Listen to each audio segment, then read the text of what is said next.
서울 상암동의 차가운 새벽 공기를 가르며 터져 나온 장시원 PD의 단 한 문장은 한국 방송 산업 전체에 핵폭탄급 충격을 던졌습니다. 저희는 한 회당 출연료만 보는데 JTBC는 광고 수익을 다 가져가잖아요. 이 간단한 진술은 제작비 1억 2천만 원의 피와 땀으로 만든 콘텐츠가 본사에는 회당 5억 원에 달하는 광고 수익이라는 황금알을 안겨주었으나 정작 그 알을 낳은 창작자에게는 극히 일부의 외주 용역비만이 돌아가는 냉혹한 경제 전선의 민낯을 적나라하게 드러냈습니다. 최강야구는 단순한 스포츠 예능이 아니었습니다. 그것은 전국민적 신드롬을 일으킨 문화적 자산이자 동시에 본사와 제작사 간의 비대칭적 권력구조 속에서 벌어진 치열한 창조물 점유 전쟁의 상징이었습니다. 오늘 우리는 이 사태를 통해 드러난 한국 방송 산업의 5가지 구조적 병폐와 그 전략적 함의를 면밀히 분석합니다. 장시원 PD가 폭로한 수치는 단순히 많다, 적다의 수준을 넘어 경제적 정당성의 붕괴를 의미합니다. 한 회당 평균 제작비 1억 2천만 원은 카메라, 렌탈, 인건비, 출연료 등 모든 필수 요소를 간신히 충당하는 수준의 운영 비용에 불과합니다.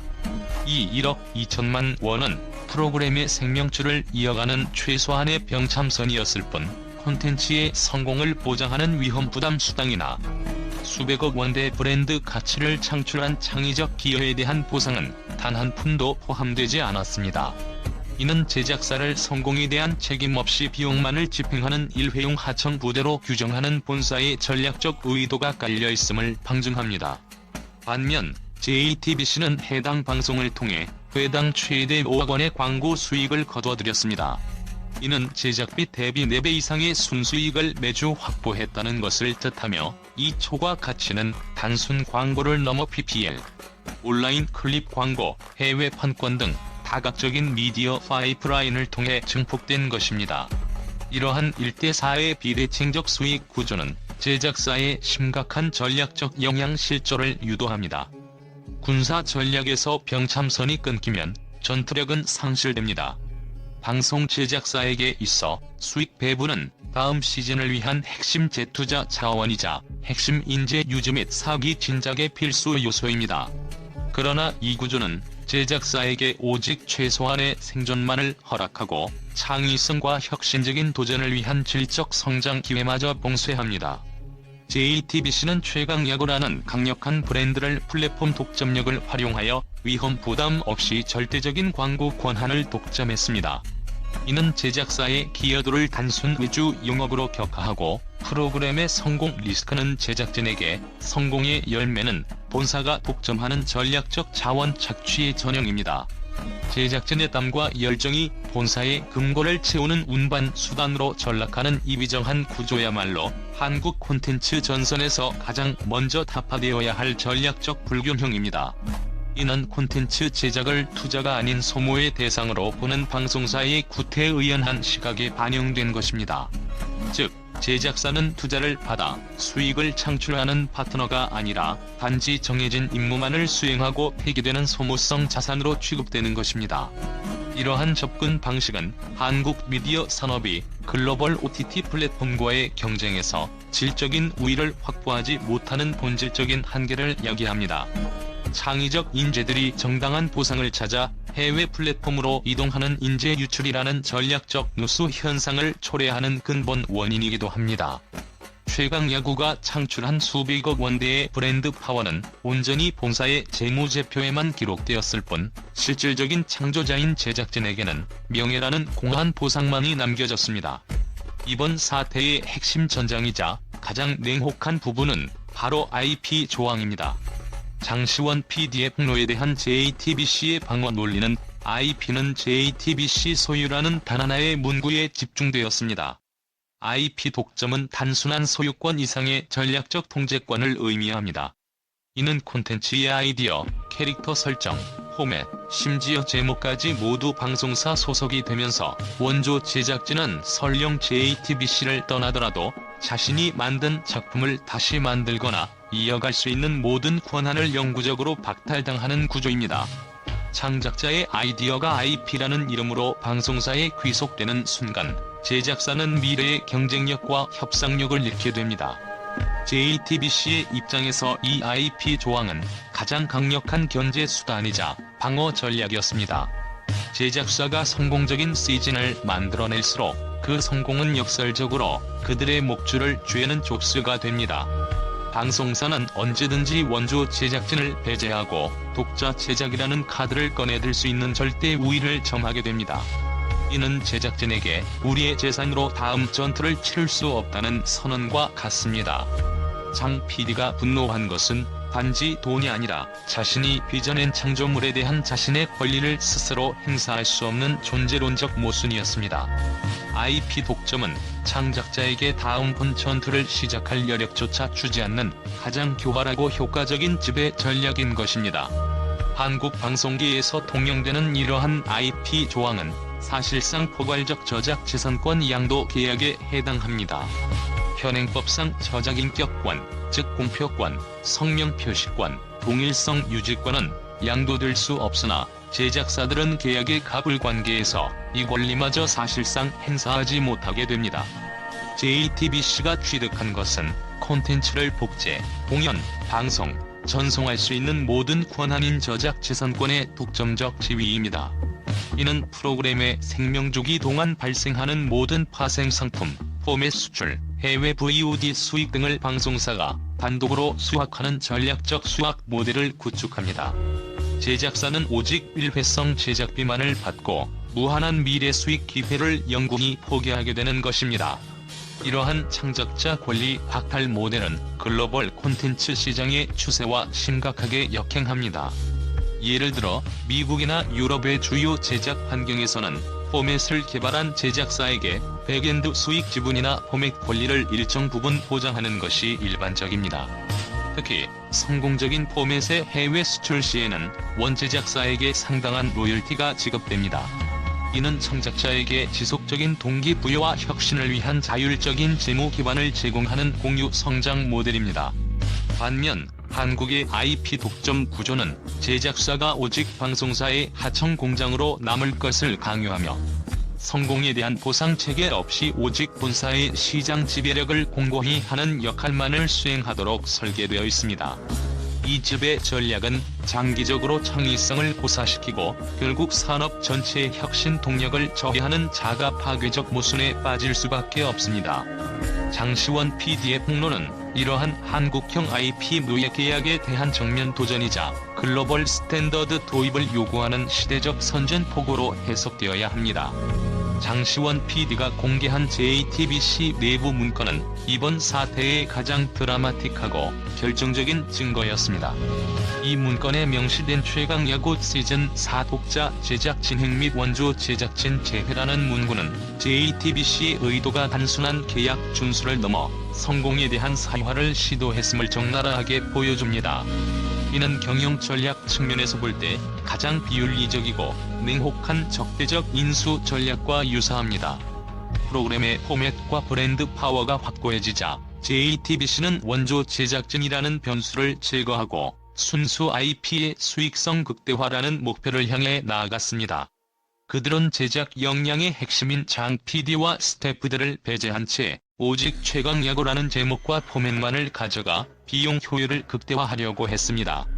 이는 제작사의 노고와 팬들의 신뢰를 철저히 소모품으로 간주하는 행위입니다. 더 나아가 이 문건은 신뢰 자본을 무시한 가장 큰 전략적 오판을 보여줍니다. 최강야구의 성공은 단순한 포맷이 아니라 장시원 PD 특유의 진정성 있는 연출과 선수단을 향한 애정이라는 휴먼 터치에서 비롯되었습니다. JTBC는 이 모형의 자산을 단순히 복제 가능한 것으로 치부하고 하드웨어적 요소만을 탈취하려 했습니다. 이는 수채화될 수 없는 무형의 생산 요소입니다. 결국 이 배제 전략은 단기적인 비용 절감 효과를 노렸을지 모르지만 장기적으로는 프로그램의 정신적 가치와 브랜드 생명력을 스스로 파괴하는 자충수가 되었습니다. JTBC는 최강야구를 둘러싼 인간 승리의 서사와 야구에 대한 진심이라는 핵심 메시지가 장시원 PD와 그의 팀의 독자적인 연출 역량에서 비롯되었음을 간과했습니다. 이는 콘텐츠 사업에서 포맷과 진정성을 구분하지 못한 전술적 미숙함을 드러낸 결정적인 패착입니다. 팬들이 분노한 지점은 단순한 계약 위반이 아니라 창작자의 영혼을 훼손하고 그들의 땀을 배신하려 했다는 도덕적 해이에 있었습니다. 이로 인해 JTBC는 단지 제작 파트너를 잃은 것이 아니라 대중과의 신뢰관계라는 가장 중요한 자산을 훼손당하는 치명적인 평판 손실을 입었습니다. JTBC의 독자 제작 추진은 재무적 관점에서 중앙통제 시스템 강화와 제작 마진 극대화를 목표로 합니다. 외주 제작사에 지급되는 수수료와 인건비를 내부 제작팀 전환을 통해 절감하고 IP 독점을 통한 모든 파생 수익을 직접 관리하려는 의도입니다. 이는 전통적인 방송사 모델에서 흔히 볼 수 있는 내부 유보 전략입니다. 그러나 이 전략은 콘텐츠의 성공 요인을 포맷의 규격화라는 껍데기로만 인식하는 전술적 근시안의 결과였습니다. 최강 야구가 가진 정신적 콘텐츠 자산은 포맷 조항이 아닌 장 PD가 구축한 선수단과의 인간적 유대와 스포츠에 대한 경외감을 기반으로 합니다. 이는 JTBC의 내부 PD가 단시간 내에 모방하거나 복제할 수 없는 수많은 시행착오와 진정성 있는 관계 맺기를 통해 형성된 비규격화된 성공 요소였습니다. 즉, JTBC는 IP라는 하드웨어 금고를 열었으나 그 안에 담겨야 할 가치를 간과한 것입니다. 팬들이 도둑질이다라고 반응하며 JTBC를 비난한 것은 단순히 IP 소유권 분쟁을 넘어 자본의 논리가 인간적인 가치와 창작의 진정성을 짓밟으려는 행위에 대한 윤리적 저항이었습니다. 이 사태는 JTBC에게 단기적인 비용 절감의 입보다 훨씬 큰 장기적인 브랜드 훼손 비용을 안겨주었습니다. 이는 현대 미디어 환경에서 투명성과 정의로움이 기업 평판을 좌우하는 핵심 동력이 되었음을 극명하게 보여주는 전략적 교훈입니다. 결국 JTBC의 배제 공작은 돈은 벌었을지 모르나 시장의 존경을 잃는 최악의 결과를 초래했습니다. 익명의 JTBC 관계자가 토로했듯이 이번 사태는 한국 방송 산업 전체의 구조적인 병입니다. 장시원 PD의 폭로가 지닌 무게감은 단순히 개인의 억울함을 넘어 수많은 외주 제작사와 현장 스태프들이 짊어지고 있는 침묵의 짐을 대변했기 때문입니다. 이 구조적 병폐는 방송국을 건드리는 순간 업계에서 사라진다는 공포심을 기반으로 유지되는 일종의 권력 카르텔입니다. 방송국은 송출 플랫폼과 자금 집행권이라는 두 가지 절대적인 무기를 소유하고 있습니다. 제작사는 방송국과의 계약 없이는 자신의 콘텐츠를 세상에 내보낼 수 없습니다. 이는 제작사가 본사에 완전 종속될 수밖에 없는 구조를 만듭니다. 특히 광고 협찬 내역이 제작사에게는 전혀 공유되지 않고 본사로만 집중되는 현상은 재정적 통제권이 오직 방송국에만 있음을 확인시켜줍니다. 이러한 환경에서 제작사가 불공정 계약에 대해 목소리를 내는 것은 업계 퇴출이라는 생존 리스크를 감수하는 행위입니다. 이 공포는 창의적인 인재들이 독립적인 목소리를 내는 것을 시스템적으로 막아왔습니다. 장 PD의 용기는 이 침묵의 철조망을 뚫고 나온 것이며 그의 행동은 개인적인 항변을 넘어 한국 콘텐츠 산업 전체에 공정계약 논의라는 새로운 전선을 구축한 전략적 결단이었습니다. 그의 폭로는 이 비대칭적 권력구조의 취약점을 세상에 드러내는 결정타가 되었습니다. 이 침묵의 카르텔을 유지하는 핵심 동력은 암묵적 블랙리스트와 자금줄 봉쇄 전술입니다. 제작사는 한 번 방송사의 심기를 건드릴 경우 이후 모든 프로그램 기획안 제출이나 입찰 과정에서 불가시적인 불이익을 받게 될 것을 직감합니다. 이는 공식적인 제재가 아닌 배정된 슬롯의 악화, 제작비 심의의 강화, 혹은 아예 협상 테이블에서 제외되는 방식으로 은밀하게 작동합니다. 외주 제작사의 재정적 취약성은 이 권력의 가장 쉬운 표적이 됩니다. 대부분의 제작사는 단 하나의 메인 프로젝트에 사활을 걸고 있으며 자금 회전이 끊기면 곧바로 도산에 직면합니다. 방송사는 이러한 생존의 벼랑 끝 상황을 악용하여 불리한 IP 독점 조항이나 낮은 제작비 조건을 선택의 여지가 없는 절대 조건으로 강요해왔습니다. 제작사에게는 불공정 계약 후 생존 또는 정의 구현 후 즉각적인 소멸이라는 양자택일만 남아있었던 것입니다. 이러한 갑을 관계의 고착화는 2000년대 초반부터 시작된 외주 제작 시스템의 구조적 폐해가 누적된 결과입니다. 방송법상 외주 제작 의무 비율이 존재하지만 정작 계약의 세부 내용은 방송사가 일방적으로 결정하는 경우가 대부분입니다. 이는 제작사가 계약의 자유라는 명목 아래 계약의 강요를 받고 있음을 의미합니다. 특히 JTBC를 비롯한 대형 방송사들은 수많은 제작사의 유일한 송출 창구 역할을 수행하기 때문에 제작사들은 불합리한 조건이라도 수용할 수밖에 없는 전략적 종속성을 가지고 있습니다. 장 PD의 폭로 이후 이제 이러한 불공정 관행에 대한 공정거래위원회의 개입이나 문화체육관광부 차원의 표준 계약서 의무화 등 제도적 개혁 요구가 거세게 분출될 것입니다. 이는 단순한 분쟁 해결을 넘어 한국 콘텐츠 산업의 지속 가능한 발전을 위한 정부 차원의 전략적 개입을 촉구하는 중대한 신호탄입니다. 공정거래위원회는 이 사안을 시장 지배적 지위 남용으로 보고 전면 조사에 착수하여 불공정 약관의 시정 명령 및 표준 약관 준수 강제화를 추진해야 합니다. 동시에 방송통신위원회는 콘텐츠의 공공성과 창의성 확보라는 본연의 임무로 돌아가 외주 제작 비율만이 아닌 공정 수익 배분 비율을 심의 기준에 명시하는 규제적 강화 조치를 취할 필요가 있습니다. 장시원 PD의 용기 있는 행동은 침묵의 장막을 걷어냈으며 이제는 제도권의 전략적 반격이 이어져야 할 시점입니다. 사태가 절정에 달했을 때 상황의 판도를 뒤집은 것은 차가운 광고 수익이나 IP 법률이 아닌 여론과 팬덤의 개입이었습니다.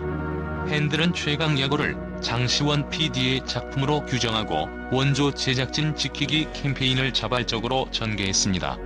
이는 콘텐츠의 진정한 가치가 더 이상 하드웨어적 IP나 광고 단가가 아닌 창작자의 진심과 시청자의 신뢰라는 소프트 파워로 이동했음을 보여줍니다.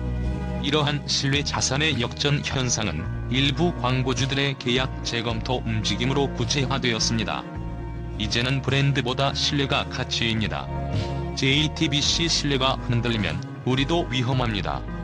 라는 광고주 대표의 발언은 방송사가 IP 독점 계약을 통해 확보했던 경제적 안전지대가 신뢰 위기 앞에서는 언제든지 무너질 수 있음을 경고합니다.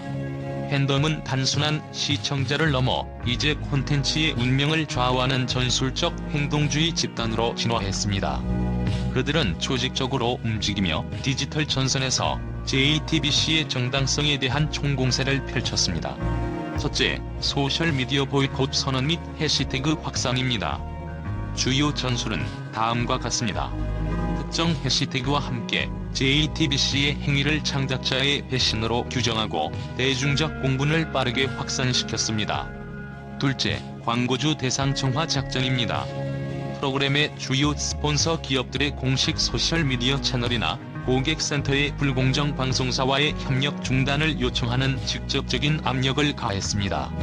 이는 광고주 브랜드에 대한 불매운동 리스크를 실시간으로 발생시켜 광고주들이 브랜드 이미지 보전이라는 가장 중요한 전략적 목표를 위해 JTBC와의 관계를 재검토하도록 강제했습니다. 이 사태는 창작자 신뢰가 기업의 재무제표 상명업권에 얼마나 치명적인 영향을 미칠 수 있는지 보여준 교과서적인 사례입니다.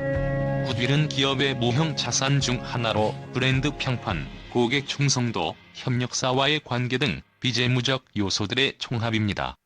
JTBC가 IP를 독점하려는 과정에서 발생시킨 도덕적 해이는 이 굿윌을 근본적으로 훼손했습니다. 광고주들이 계약 재검토를 망설이지 않은 이유는 그들의 마케팅 투자 목적이 콘텐츠 시청률이라는 표면적 수치뿐만 아니라 선한 영향력과 공정성이라는 ESG 기준에 부합하는 콘텐츠의 브랜드를 결부시키고자 하는 현대적 전략 때문입니다. JTBC가 창작자 착취라는 오명을 쓰게 되자 이는 곧 광고주의 브랜드가 불공정 노동 환경을 묵인하는 기업으로 인식될 수 있는 평판 리스크로 직결되었습니다. 법적 IP 소유권이 아무리 확고해도 시청자들의 자발적인 외면으로 인해 콘텐츠가 독이 든 성배로 변질되는 순간 그 IP의 시장 가치는 제로에 수렴하게 됩니다. 최강야구 사태는 한국 콘텐츠 산업이 플랫폼 중심 시대에서 크리에이터 중심 시대로 완전히 전환되고 있음을 선언한 결정적 징후입니다.